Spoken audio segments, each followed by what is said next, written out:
The name Marco Polo has become so synonymous with exploration that it's often used casually today, echoing in games of hide-and-seek in swimming pools, or shorthand for a curious traveler seeking the unknown. But behind the popular legend lies a very real man who lived during one of the most dynamic centuries in human history.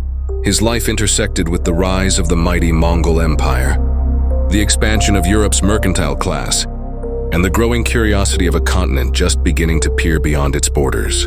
To appreciate Marco Polo's story, we must first place ourselves in the 13th century, a world far different from our own. Europe, though slowly emerging from the Dark Ages, was still provincial in many respects. Nations as we know them today did not exist. Instead, power was divided among kings, dukes, city-states, and the church. But Venice, Marco Polo's home, was exceptional. Built on a lagoon with its maze of canals and trading posts, Venice was the beating heart of Mediterranean commerce. Its merchants sailed to Constantinople, Alexandria, and beyond, bringing back silk, spices, and precious goods. Wealth gave Venice influence, and influence gave it ambition. At the same time, a dramatic transformation was unfolding, far away in Asia. In the early 1200s, Genghis Khan had welded together the Mongol tribes and launched a series of conquests that spread like wildfire. His successors expanded his empire into the largest contiguous land empire in human history. By Marco Polo's birth in 1254, the Mongols ruled from Eastern Europe across the steppes, deserts, and mountains of Asia, all the way to China. The scale of their dominion was staggering, and it meant that for the first time in centuries, a relatively secure corridor existed between East and West. This period of stability, known as the Pax Mongolica, or Mongol Peace, allowed merchants, missionaries, and adventurers to travel across Eurasia more freely than ever before. Into this context, Marco Polo was born. His family were wealthy Venetian merchants, the kind of men who dared to look beyond familiar horizons in pursuit of profit and prestige. His father Niccolo and uncle Maffeo had already ventured far into Asia before Marco was old enough to walk. It was their pioneering spirit that shaped his destiny. But the story of Marco Polo is not simply one of adventure. It is also a story of myth-making. Marco did not write his own account of his travels. Instead, while imprisoned in Genoa years later, he dictated his stories to a writer named Rustichello da Pisa, who was known for composing romantic tales of knights and chivalry. As a result, the travels of Marco Polo reads less like a dry merchant's logbook and more like a fantastical narrative filled with wonders. This blending of fact and embellishment is one reason why Marco Polo's legacy has been debated for centuries. Some scholars question whether he truly went as far as he claimed, while others defend his accounts as broadly accurate, if sometimes exaggerated. Regardless of where the truth lies, Marco Polo's story ignited the imagination of Europe for a continent that knew little of China, India, or the great civilizations of the East. His tales offered a first glimpse into a world of unimaginable wealth, strange customs, and sophisticated empires. His descriptions of paper money, coal as fuel, and cities of staggering size challenged European assumptions and planted seeds that would later inspire explorers like Christopher Columbus. This documentary will unravel the life of Marco Polo in all its complexity, his upbringing in Venice, his perilous journey across deserts and mountains, his years of service at the court of Kublai Khan, his return to Venice, and the creation of his famous book. Along the way, we will separate myth from reality, peeling back the layers of legend to reveal the man behind the name. So prepare to travel back in time, across continents and cultures, to uncover the true story of Marco Polo, a young Venetian who set out into the unknown and came back with tales that would change Europe forever. Marco Polo entered the world in 1254, during a time of great flux and opportunity. He was born in Venice, a city that seemed almost destined to produce explorers and merchants of international renown. Unlike many European cities still entrenched in feudal hierarchies, Venice was a republic, governed by a system that empowered its wealthy merchant families. These families, through trade and diplomacy, had transformed Venice into a maritime superpower. The Polos were one such family. Marco's father, Niccolo Polo, and uncle Maffeo Polo were not nobles or knights, but they belonged to a merchant elite that wielded enormous influence. The brothers specialized in long-distance trade, venturing far beyond the safe confines of the Adriatic. They dealt in luxury goods, silks from China, gems from India, and spices from Southeast Asia, commodities that brought vast profits in Europe. Tragedy struck Marco early. His mother died when he was still a boy, and with his father away on extended voyages, much of his upbringing fell to relatives. This absence of parental figures, however, may have planted the seeds of independence in Marco. While other Venetian children grew up in the shadow of their fathers, Marco's father was a figure of legend, gone on dangerous missions to exotic lands, returning only occasionally with treasures and tales. In 1260, Niccolo and Maffeo Polo embarked on a journey that would later shape Marco's destiny. Traveling eastward through Constantinople and across the Black Sea, they eventually reached the court of Kublai Khan, the Mongol ruler of China. Kublai, curious about Christianity in the West, tasked them with a mission: return to Europe and bring back 100 learned men in holy oil from Jerusalem. This diplomatic mission meant that the Polos held the rare distinction of being directly summoned by the most powerful man on earth. When Niccolo and Maffeo returned to Venice around 1269, they were greeted by a teenage Marco.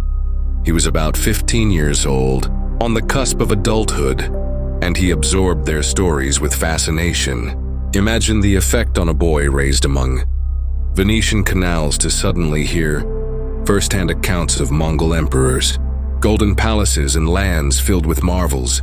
For Marco, these were not fairy tales. They were his family's reality. It was not long before Niccolo and Maffeo prepared for another journey eastward, determined to fulfill Kublai Khan's request. This time, however, they would not go alone. They would bring young Marco with them. At just 17 years old, Marco Polo stood at the threshold of a journey that would take him farther than any European of his generation. This chapter in his life reminds us of something fundamental about exploration in history. It often begins not with a single individual, but with a family or community. Marco's story was only possible because of the groundwork laid by Niccolo and Maffeo. Without their initial contact with Kublai Khan, Marco might have remained just another Venetian merchant. Instead, he was destined to step onto the stage of world history. In 1271, the Polo family set out once again on the road to Asia, this time with young Marco in tow. For Venice, a city whose wealth rested on the tides of trade, the journey carried both promise and peril. Their mission was at once diplomatic and commercial: deliver Kublai Khan's request for holy oil and Christian scholars, and expand the family's trading network across the spine of Eurasia. What followed would become one of the most remarkable overland journeys of the Middle Ages, a passage that would shape the way Europe imagined the East for centuries to come. The departure of Niccolo, Maffeo, and Marco Polo was not undertaken lightly. Venice in the 13th century was a republic of merchants, its lifeblood tied to the markets of Constantinople, Alexandria, and the Levant. For a merchant family to abandon the lagoons and head east across unknown lands meant risking everything: wealth, safety, and perhaps even their souls. Yet the prize was immense: to open relations with the Mongol Empire, whose dominion stretched from the Black Sea to the Pacific, promised access to a world of riches that no Venetian competitor could match. Their first leg carried them across the Mediterranean to the port of Acre, then one of the last Christian strongholds in the Holy Land. Acre was a city of contrasts: pilgrims on their way to Jerusalem, merchants haggling over spices and silk, and crusader knights sharpening their swords. Here the Polos paused to seek guidance from papal representatives before pressing on. They secured the holy oil from Jerusalem, a gift intended for Kublai Khan, who had requested this sacred substance from the church. But the second part of the Khan's request, to send 100 learned Christian scholars to instruct him in theology, proved far more difficult. Few were willing to risk the perilous journey into the heart of Mongol territory. In the end, only 2 friars agreed to accompany the Venetians, and even they would soon turn back, discouraged by the dangers of the road. Undeterred, the Polos pressed eastward through Armenia and into Persia, lands that lay on the fragile frontier between Christendom and Islam. Here Marco, barely in his teens, first encountered cultures that seemed to belong to another world. He saw caravanserais filled with Persian traders, mosques rising above desert towns, and nomads who wandered with their herds beneath endless skies. For a boy raised among the canals of Venice, these encounters were both bewildering and enchanting. Persia was a land marked by both wealth and war. The Mongol conquests had left scars upon the countryside, ruined cities, depopulated villages, and fortresses that stood as mute reminders of resistance crushed. Yet the region also bustled with new trade under Mongol rule. Marco would later recall the fine silks of Yazd, the jewels of Tabriz, and the fire temples of the dwindling Zoroastrian communities. He was beginning to see that the Silk Road was not merely a path of commerce, but a highway of ideas, faiths, and traditions into the mountains of Afghanistan. From Persia, the Polos climbed into the harsh mountains of present-day Afghanistan. Here the terrain grew unforgiving. The caravan struggled over narrow passes, where sheer cliffs dropped into icy rivers below. The Pamir Mountains, later nicknamed the Roof of the World, tested their endurance with high altitudes, freezing winds, and thin air that left travelers gasping for breath. Marco would one day write of these mountains as the loftiest he had ever seen, their peaks lost in the clouds. It was in these wild heights that Marco's understanding of the world began to widen. Along the mountain trails, they encountered Turkic nomads, Buddhist monks who spoke of distant India, and Muslim scholars who debated philosophy by firelight. Each meeting added another thread to the tapestry of cultures he was weaving in his mind. He was learning, in the hardest way possible, that the world was far larger and more diverse than anything described in the streets of Venice. The Taklamakan Desert, the place of no return. If the mountains tested their bodies, the desert tested their spirits. To reach the heart of Central Asia, the Polos were forced to cross the Taklamakan, one of the most feared deserts in the world. Its very name was said to mean the place of no return. The sands stretched in all directions, shifting with the wind. By day, the heat was blistering. By night, the cold cut to the bone. Travelers had to carry enough water to survive. But too much would slow the caravan until starvation or exhaustion set in. Marco would later record eerie tales told by other caravans, of voices in the night, calling to travelers by name, luring them off the path into certain death. Whether these were spirits, illusions, or hallucinations born of thirst, the effect was the same. The desert was a place where one's mind itself became an enemy. That the Polos survived this crossing was a testament not only to their preparation, but also to the networks of knowledge that guided caravans across Asia. Oases were lifelines, and each one had its guardians who knew the secret routes and wells. Without them, even the wealthiest or bravest traveler would vanish into the sands. These cities, Kashgar and Samarkand, emerging from the desert, the caravan entered cities that seemed like jewels scattered across the steppe. Kashgar, Samarkand, and other oasis hubs pulsed with energy. Here, caravans from China, India, Persia, and Byzantium converged. Spices mingled with silks. Gems from India were traded for glassware from Venice. Manuscripts written in Arabic sat beside Buddhist sutras. For Marco, these cities must have seemed like living museums of human ingenuity. He observed not only trade but also technology, paper money, advanced irrigation, and astronomical instruments unknown in Europe. He would later describe Samarkand's splendid, gardens and the skill of its craftsmen. In these markets, Marco's role shifted. He was no longer simply a boy following his father and uncle. He became a keen observer, gathering impressions that he would one day recount to an astonished Europe. Approaching the Mongol court. 4 years after leaving Venice, the Polos finally approached the Mongol court in 1275. By now, Marco was no longer a youth, but a hardened traveler in his early 20s.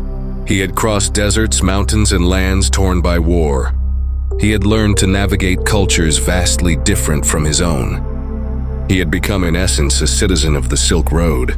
When they reached the court of Kublai Khan, the scale of the Mongol world became clear.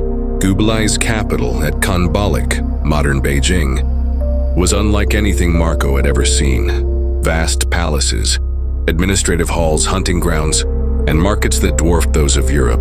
The Khan's empire stretched farther than the imagination of most Europeans could grasp. To be welcomed into such a court was both an honor and an opportunity beyond measure. Marco wins the Khan's favor. The Polos presented their gifts: the sacred oil from Jerusalem, fine goods from Venice, and most importantly, their willingness to serve. Kublai Khan, intrigued by the young Venetian who had survived such an arduous journey, soon welcomed Marco into his service. The Khan recognized in him a sharp mind, curiosity, and adaptability. Unlike the two friars who had abandoned the mission, Marco had endured.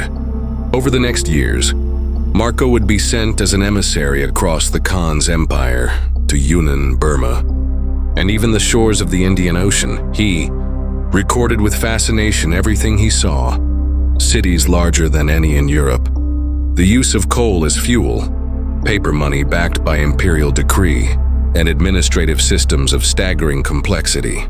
Though at times his accounts may have been embellished, they reflected genuine marvel at a civilization that surpassed Europe in wealth, scale, and organization. Legacy of the journey. Looking back, the journey of 1271-1275 was more than a passage across continents. It was Marco's initiation into the wider world. Few Europeans of his day had ventured so far or seen so much. His encounters with Muslims, Buddhists, Zoroastrians, and others broadened his worldview beyond anything taught in Venice.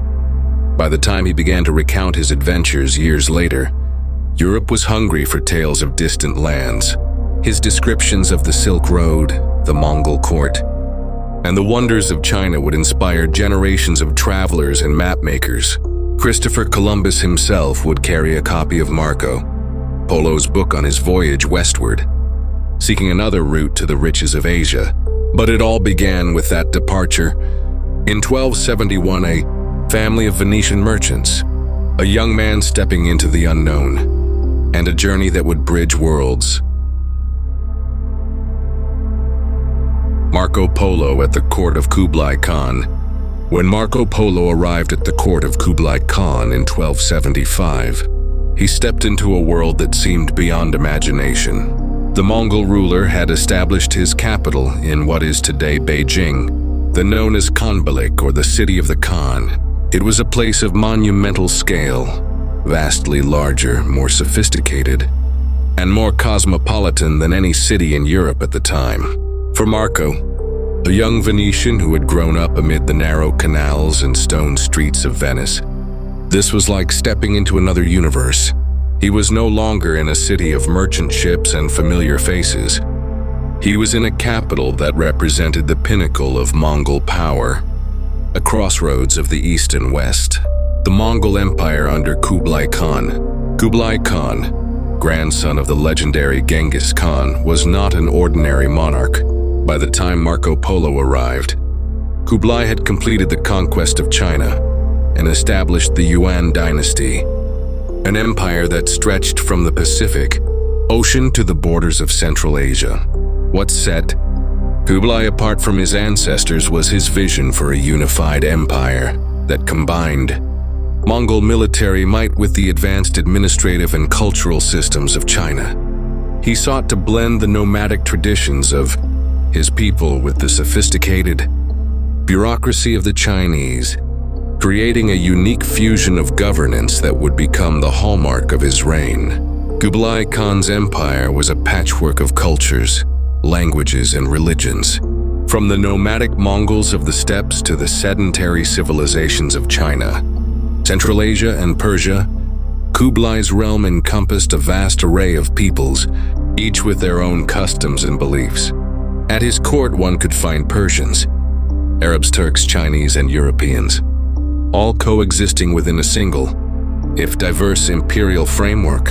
This cultural melting pot was a reflection of Kublai's policy of tolerance, which allowed for the free exchange of ideas and traditions. Marco Polo, a young Venetian outsider, quickly became a part of this complex world. Marco's role at the court. According to Marco Polo's later accounts, Kublai Khan took an immediate liking to him. The Venetian's curiosity, intelligence, and willingness to learn set him apart from many of the other foreigners at court. Marco was keen to understand the intricacies of the Mongol Empire and, in doing so, gained a deep understanding of its many facets. He soon mastered several languages, including Mongolian, Chinese, and Persian, which allowed him to communicate across the vast expanse of the empire. His linguistic abilities impressed Kublai, who recognized Marco as a valuable asset and appointed him to a series of official posts. One of Marco's most significant roles was as a special envoy for the Khan. This gave him unprecedented access to the inner workings of the Mongol Empire and allowed him to travel to places few Europeans had ever seen. His diplomatic missions took him far beyond the walls of Khanbalik, to cities and regions that were largely unknown to the Western world. Marco wrote about his experiences in vivid detail, describing the great cities of the empire, the complex systems of governance, and the wealth that far surpassed anything he had ever encountered in Europe. A world of innovation and wealth. Perhaps one of the most striking aspects of Marco's time in the Mongol Empire was his observations on the advanced systems that sustained it. One of the most remarkable features of Kublai's realm was its use of paper money. At a time when Europe still relied on gold and silver coins, the Yuan dynasty had developed a system of banknotes backed by the Khan's authority. Marco was astounded by how smoothly the system operated, with paper currency facilitating trade on an unprecedented scale. The use of paper money was not only a financial innovation, but also a reflection of the Mongol Empire's ability to govern such a vast and diverse territory. Another technological marvel that caught Marco's attention was coal. The Chinese had long used black stones to fuel their industries, a revolutionary resource that powered furnaces and smelting operations. In contrast, Europe was still relying on wood and other fuels for its industry. Marco marveled at the efficiency of coal as a fuel source and recognized its potential for transforming industries in Europe. Once it was introduced there, the spectacle of Kublai Khan's court. The court of Kublai Khan was a spectacle of grandeur and opulence. Marco Polo wrote about palaces adorned with gilded halls, where sumptuous banquets were held, and vast hunting expeditions took place, attended by thousands of men and animals. The Khan's court was not merely a center of power, it was also a center of cultural exchange. Kublai Khan himself was deeply curious about the outside world, and his interest in learning about other cultures was a driving force behind the Polo's mission. The Khan had requested Christian scholars from the West, hoping to gain insight into the faiths of Europe. Though the Polos were unable to fulfill this request in full, Marco Polo himself became something of a cultural bridge, introducing Kublai to the ideas and customs of Europe. For nearly 2 decades, Marco Polo served the Khan in various capacities, traveling throughout the empire and even beyond. During these years, Marco grew more deeply connected to the empire and its people. He came to appreciate the scale of the land he had traversed. From the bustling cities of China to the remote reaches of Central Asia, he admired the sophistication of Chinese administration, which was far more advanced than that of Europe at the time, and he marveled at the tolerance of the Mongol system. which allowed multiple religions to coexist under a single banner. The growing desire to return home. Despite Marco Polo's deep admiration for Kublai Khan and the empire he had built, the question of when he would return to Venice lingered in his mind. The Khan's court had become Marco's second home, but Venice was his birthplace, and the pull of home was strong. As the years wore on, the desire to return to Venice grew stronger. Service to the Khan was prestigious and provided Marco with access to wealth, knowledge, and influence that few Europeans could imagine. But the life he had left behind in Venice was never far from his thoughts. Conclusion: a life transformed. Marco Polo's time at the court of Kublai Khan left an indelible mark on his life. His years of service provided him with an unparalleled view of the Mongol Empire, its people, and its innovations. Through his travels, Marco learned much about the world outside Europe, broadening his worldview in ways few could have imagined. In Kublai Khan's court, he encountered a world that was larger, more complex, and more cosmopolitan than anything in Europe. Yet despite the wealth and opportunities he had found in the East, the pull of Venice remained.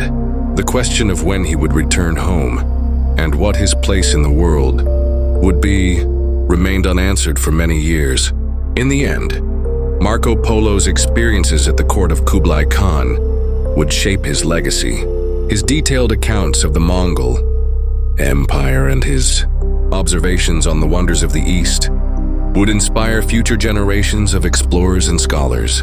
But for Marco Polo himself, the journey was as much about self-discovery as it was about discovery of the world beyond Venice.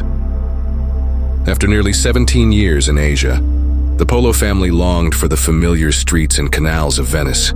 They had witnessed the grandeur of Kublai Khan's court, navigated the vast expanses of the Mongol Empire, and survived numerous hardships along the way. Yet, as much as the Polos had come to appreciate their new life in the East, their hearts ached for home. Kublai Khan, now aging and aware of the invaluable role the Polos had played in his service, was reluctant to let them go. They had been his trusted envoys, their experience and loyalty integral to his reign, and their departure would leave a gap in his administration. Still, the sands of time were shifting, and the circumstances of the world, as they often do, presented an opportunity. In 1291, Kublai Khan found himself in need of a mission that would allow the Polos a reason to depart. The Khan had arranged for one of his daughters, a Mongol princess, to marry a Persian ruler. The marriage was a matter of diplomacy, a symbol of Mongol power and influence extending across Eurasia. As trusted envoys, the Polos were tasked with escorting the princess from China to Persia, a journey that would ultimately provide them with the excuse they had long waited for: the opportunity to begin their long journey back to Venice. A treacherous return by sea, the route home was far more perilous than the Polos' initial overland journey to China had been. Instead of retracing their steps through the rugged mountains and deserts of Central Asia, the Polos embarked on a sea voyage that would take them across the South China Sea, past the island of Sumatra, and through the vast expanse of the Indian Ocean. Though they had traversed land routes that had tested their endurance and survival skills, this new journey by sea would pose an entirely different set of challenges. The seas were fraught with dangers, violent storms that would suddenly appear on the horizon, threatening to capsize their ships, disease that spread quickly through the crowded vessels, claiming lives with terrifying swiftness, and hostile encounters with pirates or competing fleets that sought to claim the valuable cargo the Polos carried. It was a difficult and treacherous voyage, and the risks seemed endless. Of the hundreds who set out on the journey, only a fraction would survive to reach Persia, the final leg of their journey. Despite the hardships the Polos endured, they navigated through the treacherous seas and continued their mission. Their resilience and tenacity would serve them well in the years that followed, as they returned to a Venice that had long since moved on from the legendary travelers. In 1295, after almost 24 years away, the Polos finally arrived back in Venice. But the city that awaited them was not the one they had left behind. The Venice of 1295 was a place of political intrigue, growing wealth, and the ongoing rivalry with Genoa, its maritime counterpart. Time had passed, and few in Venice remembered the names of the Polos. The once young Marco Polo, who had sailed east as a mere teenager, was now in his 40s, a seasoned traveler, with decades of experiences etched into his soul. Dressed in the rough Eastern clothes they had worn during their travels, the Polos were barely recognized by their fellow Venetians. The passage of time had weathered them, and their strange garb only underscored the gulf between them and their fellow citizens. Yet, despite the initial disbelief and recognition, the Polos were soon able to prove their worth in a most remarkable way. They revealed to the people of Venice the treasure they had concealed within their garments: jewels, gold, and other riches amassed during their years in the East. These precious items were proof of their adventures and of the wealth they had acquired. Wealth that had come from the very court of Kublai Khan. With their treasure laid bare, the Polos' reputation was quickly restored. They were no longer seen as oddities from a far-off land, but as the esteemed travelers they truly were, having returned to Venice not only as wealthy men but as figures of great influence.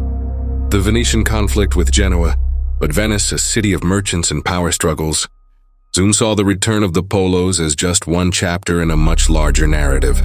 Within a few years of their return, the Republic of Venice found itself embroiled in a bitter conflict with its maritime rival, Genoa. The two republics had long vied for control of trade, routes, and influence across the Mediterranean, and the rivalry had now come to a head. Marco Polo, as a wealthy and influential Venetian, found himself drawn into the conflict. He joined the Venetian Navy and participated in the naval battles against Genoa. However, during the course of one such battle in 1298, Marco Polo's fortunes took a turn for the worse. The Venetian fleet was defeated, and Marco was captured by the Genoese. He was taken prisoner and thrown into a Genoese dungeon, where he would spend the next few years of his life. The birth of Il Milione. Though Marco Polo's time in Genoese prison was marked by hardship, it also gave rise to one of the most significant and enduring chapters of his life. While imprisoned, Marco was not left entirely to his own devices. He shared a cell with Rustichello da Pisa, a writer of chivalric romances who had been imprisoned for his own reasons. Marco, ever the storyteller, began to recount his remarkable adventures in the East to Rustichello, who eagerly transcribed Marco's tales. The two men worked together, with Marco dictating the details of his travels and Rustichello adding his own literary flourishes, often transforming the facts into more fantastical narratives. The result of this collaboration was the book Il Milione, known in English as The Travels of Marco Polo. The book was a revelation to the people of Europe. It introduced them to the grandeur of Kublai Khan's court, the wonders of the Silk Road, the strange and unfamiliar customs of the East, and the advanced technologies, such as paper money and coal, that Marco had witnessed during his travels. For many Europeans, it was the first true window into a world far beyond their understanding. Marco's legacy. Although Marco Polo was released from prison in 1299, his fame had already begun to spread.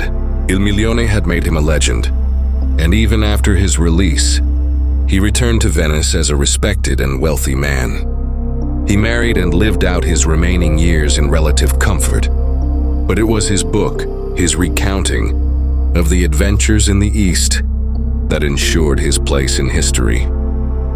Marco Polo's stories, whether entirely factual or embellished, captured the imagination of Europe. For centuries, explorers, traders, and scholars would read his account and be inspired to journey further east. In a way, Marco Polo had bridged the gap between East and West, sharing his knowledge with the world and sparking an interest in the mysteries of Asia that would fuel the age of exploration. And so, though he would eventually fade from the spotlight, Marco Polo's legacy lived on, immortalized by the very book that had been dictated in a Genoese prison cell.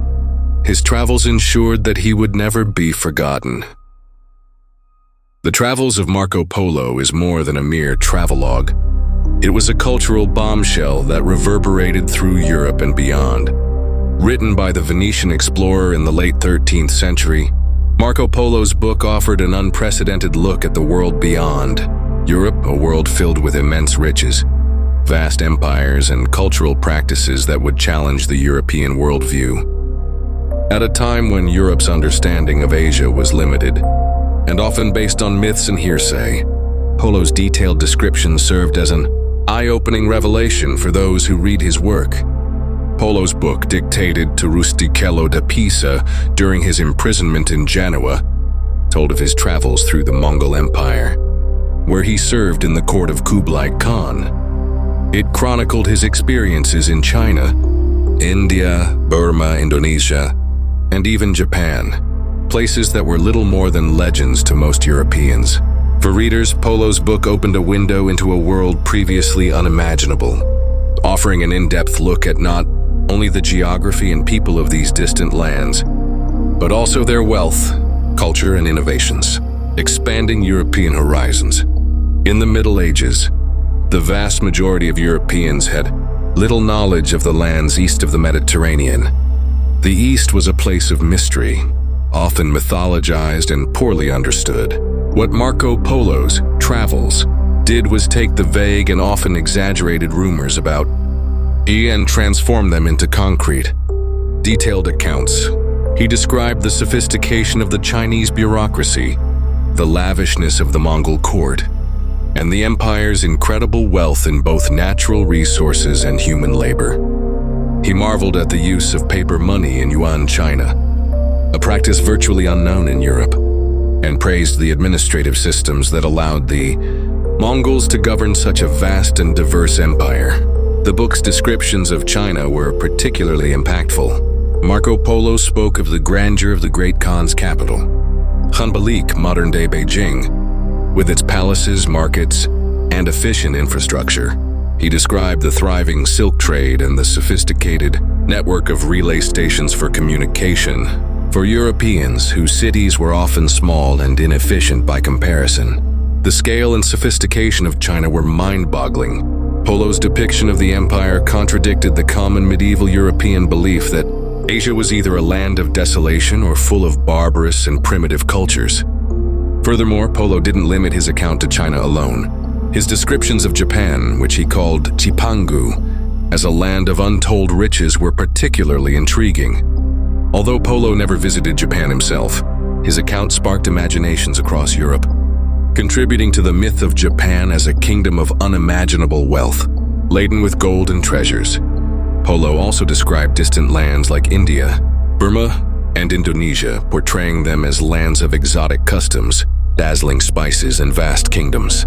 These stories gave Europeans a glimpse of the untapped potential of the East, fueling curiosity and laying the groundwork for future exploration. The book's influence on Europe.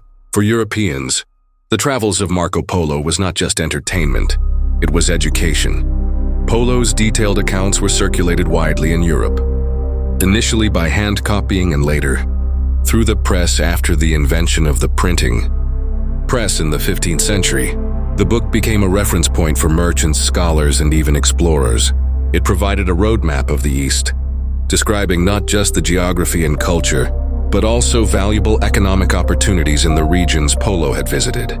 Perhaps the most famous instance of the travels influencing European exploration is Christopher Columbus. In 1492, Columbus set sail for the New World, inspired in part by the accounts of Marco Polo. It is said that Columbus carried a copy of The Travels of Marco Polo with him, believing that he could find a sea route to the riches of Asia. While Columbus's journey would lead him to the Americas rather than Asia, it was Polo's descriptions of the East that planted the seeds of ambition for an entire generation of explorers. The idea that there was immense wealth to be found in the East, and the belief that Asia was only a short sail away, propelled European maritime exploration throughout the Age of Discovery, controversy, and criticism. However, the travels of Marco Polo was not without its controversies. Critics of the book raised questions about the authenticity of Polo's accounts. suggesting that he may have exaggerated or even invented details. One of the most notable omissions in Polo's descriptions was his failure to mention the Great Wall of China, a structure that would have been impossible to miss for any traveler passing through northern China. His silence on this landmark led some to speculate that Polo may never have actually traveled to China, or that his account was more fiction than fact. Additionally, Polo's failure to mention certain practices in China, such as foot binding, has raised doubts about the veracity of his account. Foot binding, a cultural practice of restricting young girls' feet to prevent growth, was widespread in China during Polo's time. Critics argue that Polo's failure to mention such an important and widely practiced tradition casts doubt on his knowledge of Chinese society. Some also point out that Polo failed to describe some of the harsher aspects of Mongol rule, leading to accusations that he romanticized the empire's successes while glossing over its more brutal methods. Yet defenders of Marco Polo argue that his omissions and lack of mention of certain details do not invalidate the broader scope of his travels. Some historians argue that Polo was selective in his storytelling, focusing on the aspects of his travels that impressed him the most or seemed most relevant to his European audience. Others suggest that Polo may have left out certain details, either due to cultural differences or because they were not of particular interest to him. They argue that while some aspects of his account may have been embellished or left out, the larger themes of his travels, Asia's wealth, sophistication, and cultural diversity remain genuine. Legacy and the enduring mystery of Marco Polo.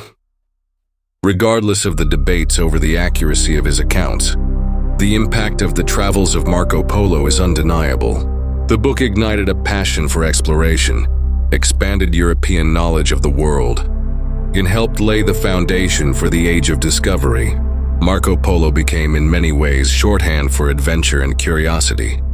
His name became synonymous with travel and exploration, and his work inspired generations of explorers who followed in his footsteps.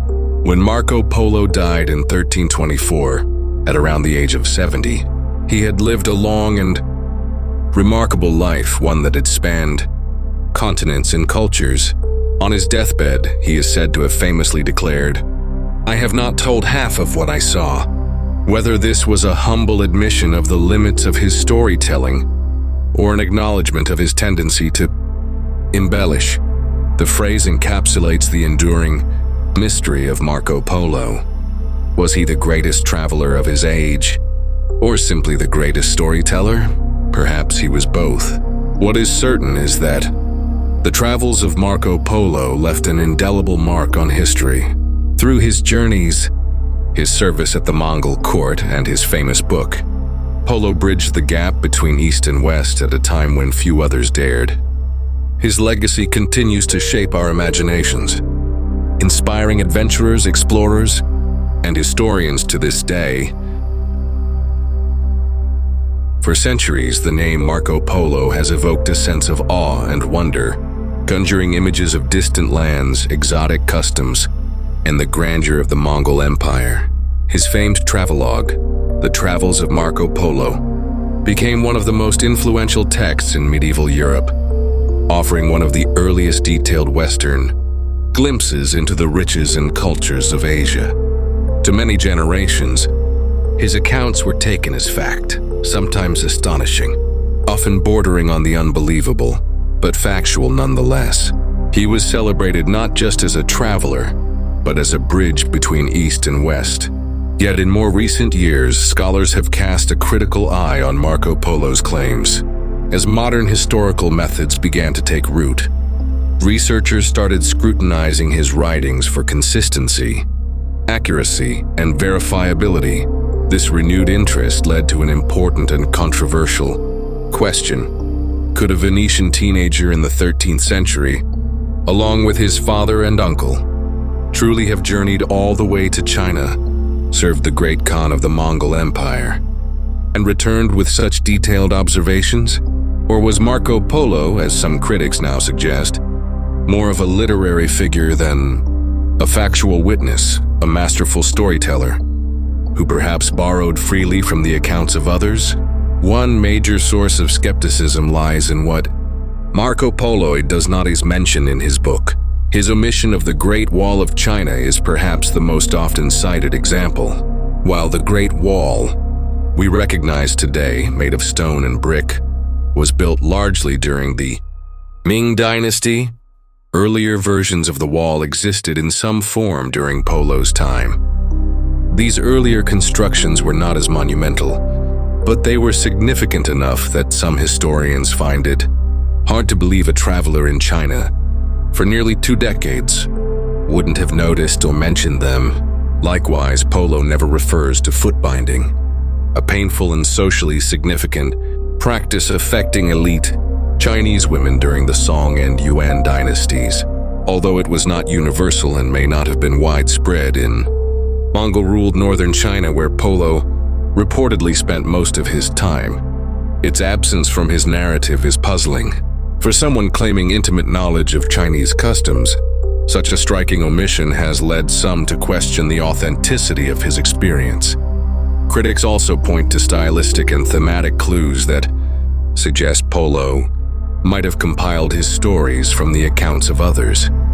In particular, parts of his description of Japan, then known as Jipangu, sound like secondhand information filled with myths and exaggerated tales of gold-covered palaces and immense wealth.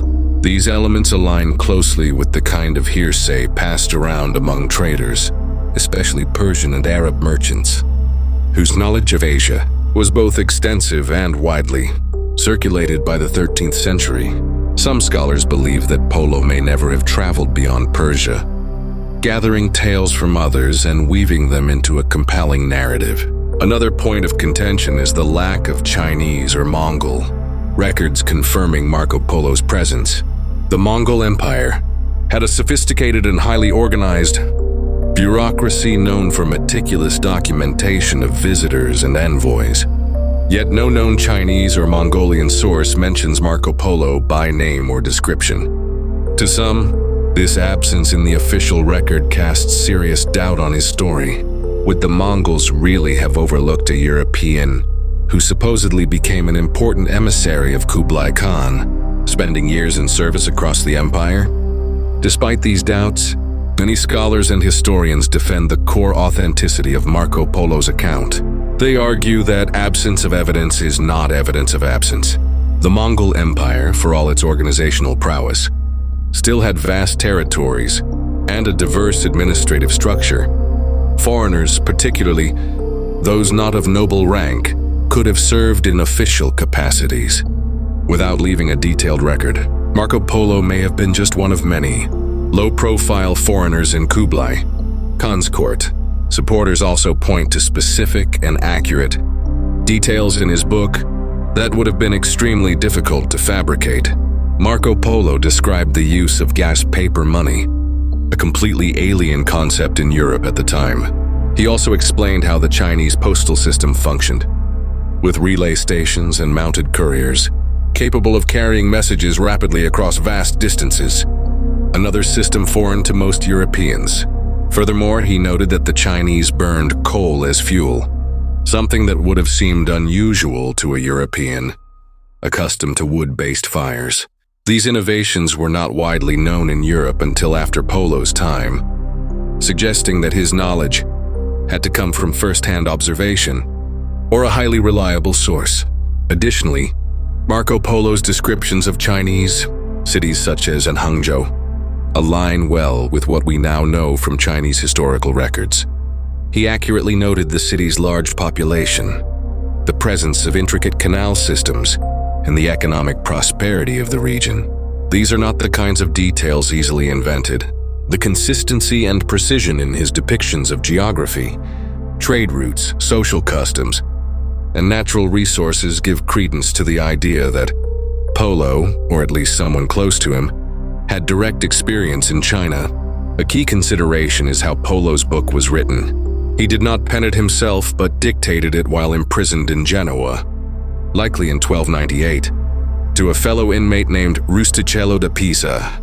Rustichello was not a historian but a romance writer, well known for his tales of knights and fantasy. It's entirely possible that he shaped the narrative to appeal to popular tastes of the time, emphasizing the exotic and the dramatic.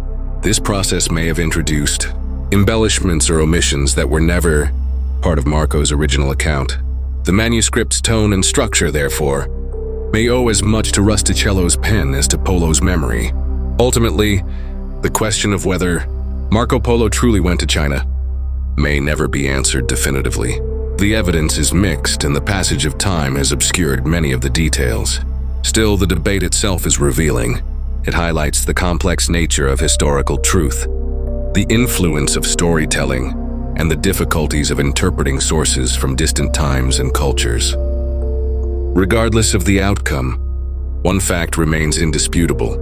Marco Polo's narrative had a lasting impact. His book sparked imaginations across Europe and inspired later explorers, including Christopher Columbus, who reportedly carried a copy of the Travels. On his voyage to the New World, the work helped shape European perceptions of Asia for centuries, blending fact with wonder and setting the stage for the age of exploration. In a way, the controversy over Marco Polo's authenticity has become part of his legacy. He remains a figure straddling the line between history and myth, between traveler and tale-teller. Whether he truly reached the court of Kublai Khan or not, his influence is undeniable. Perhaps that's the ultimate testament to his story. Not whether it is entirely true, but that it was powerful enough to endure, to be questioned and to be remembered. Marco Polo, the man whose stories were so incredible that people still struggle to separate fact from fiction. Regardless of whether every detail in his book was accurate, Marco Polo's impact on history cannot be overstated. His travels, and more importantly, his writings, ignited a wave of curiosity and ambition that transformed Europe. For merchants, his accounts of Asia offered a tantalizing glimpse of immense wealth. He spoke of markets overflowing with silk, spices, jade, and porcelain, luxuries that Europeans craved. His descriptions of paper money and efficient trade networks hinted at an economy far more advanced than anything in the West. These details encouraged European traders to dream bigger, to push further, and to seek direct connections with the East. For explorers, Marco Polo's book was a roadmap of possibility. Perhaps the most famous example is Christopher Columbus, who carried a copy of the Travels with him on his voyage across the Atlantic. Columbus believed he could reach Asia by sailing west, and Marco Polo's descriptions of the riches of Cathay, China, fueled his determination. Though Columbus stumbled upon the Americas instead, his quest was directly inspired by the Venetian travelers' accounts. Marco Polo also influenced cartography. Before his time, European maps were crude, often filled with monsters and mythical lands. After the dissemination of his book, maps began to incorporate more accurate depictions of Asia, reflecting cities and trade routes Marco described. This shift in geographical understanding laid the groundwork for future navigation and exploration. Politically, his writings introduced Europe to the idea of powerful, centralized empires in the East, the grandeur of Kublai Khan's court, the organization of Chinese administration, and the scale of Asian cities, contrasted sharply with the fragmented feudal states of Europe. This challenged European rulers and thinkers to reconsider their own political structures. Even culturally, Marco Polo's stories had profound effects. They expanded Europe's sense of what was possible. Suddenly, the world was much larger, stranger, and richer than anyone had imagined. The East was no longer just a vague source of spices and silks. It was a land of sophisticated technologies, advanced governance, and immense cities. Of course, his book also fueled myth and exaggeration. The idea of Tipangu, Japan, as a land covered in gold became legendary, luring countless adventurers. These myths may have been based on misunderstanding or hearsay, but they nonetheless inspired real voyages. In essence, Marco Polo became not just a traveler, but a catalyst for Europe's age of exploration. His stories bridge the gap between East and West at a time when few dared to imagine such journeys, even if some doubted his accuracy. The dream he inspired was enough to set history in motion. After his release from Genoese prison in 1299, Marco Polo returned to Venice. By then, he was a celebrity. His book, already circulating in manuscript form, had made him famous across Europe. Yet back home, he settled into a quieter life. Marco married a woman named Donata Badoer from a prominent Venetian family, and together they had 3 daughters. He resumed his role as a merchant, though it seems he never again embarked on long-distance voyages. Instead, he managed his family's affairs and lived as a respected citizen. Despite his fame, Marco Polo faced skepticism even in Venice. Some dismissed his stories as fanciful exaggerations. The nickname Il Milione was attached to him, implying that his tales were filled with millions of lies. Marco, however, stood by his accounts. On his deathbed in 1324, when urged to recant his supposed exaggerations, he reportedly said, "I have not told half of what I saw." This statement, whether true or apocryphal, captured the essence of his legacy. A man who claimed experiences so vast that even his own people struggled to believe him. Marco Polo died at around 70 years of age, a long life for the era. He was buried in the Church of San Lorenzo in Venice. Though the exact location of his tomb is uncertain today, over time Venice itself changed, and the memory of Marco Polo became entwined with myth. His house in Venice no longer survives, though local tradition still points to where it may have stood. In the centuries that followed, Marco Polo's name lived on through his book. The printing press, invented in the 15th century, ensured that the travels reached wider audiences than ever before. It was translated into multiple languages, shaping European thought during the Renaissance and beyond. Explorers, merchants, and scholars all looked to Marco Polo as a pioneer, a man who had dared to cross boundaries. Today, Marco Polo remains a cultural icon. His name adorns airports, companies, and even a popular children's game. Yet behind the legend is the real man, a Venetian merchant who journeyed into the unknown and returned with stories that captured the imagination of the world. His final years may have been quiet compared to his adventures, but his legacy was anything but. Marco Polo bridged continents, cultures, and centuries. Whether every word he spoke was true or not, his impact endures.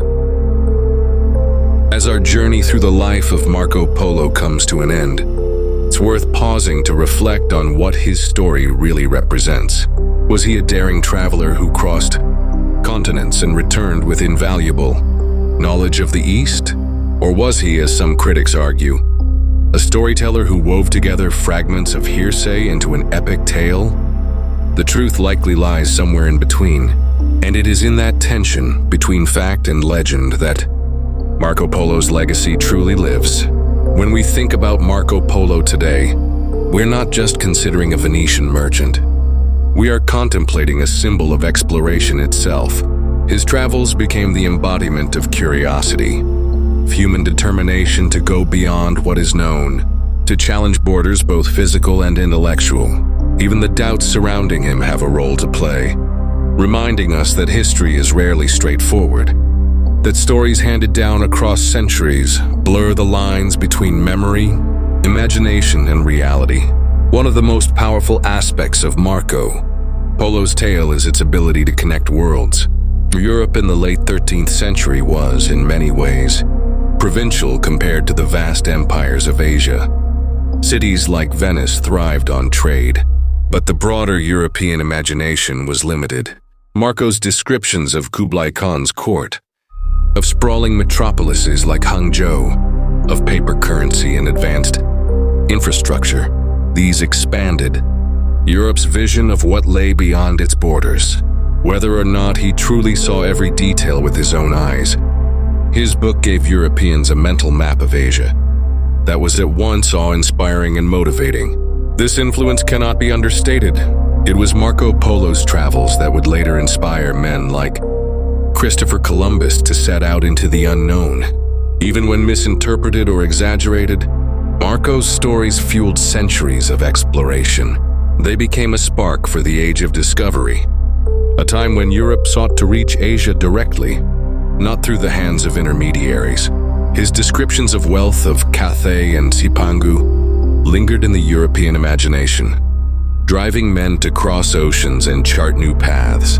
And yet, what's equally fascinating is how Marco Polo's story evolved after his death. In his lifetime, he faced skepticism. People mocked him as Il Milione, accusing him of telling millions of lies. But as the centuries passed, his reputation grew. His book became less about literal accuracy and more about possibility. For Renaissance thinkers, it was proof that the world was larger and richer than anyone had dared to imagine. For Enlightenment scholars, it was an example of observation and curiosity. For modern readers, it has become a blend of history, travelogue, and legend, an artifact not only of Marco Polo's world, but of how humans tell stories about exploration. The true story of Marco Polo is not just the story of one man's journey. It is the story of exploration itself, bold, uncertain, filled with wonder and doubt, and forever shaping the course of history.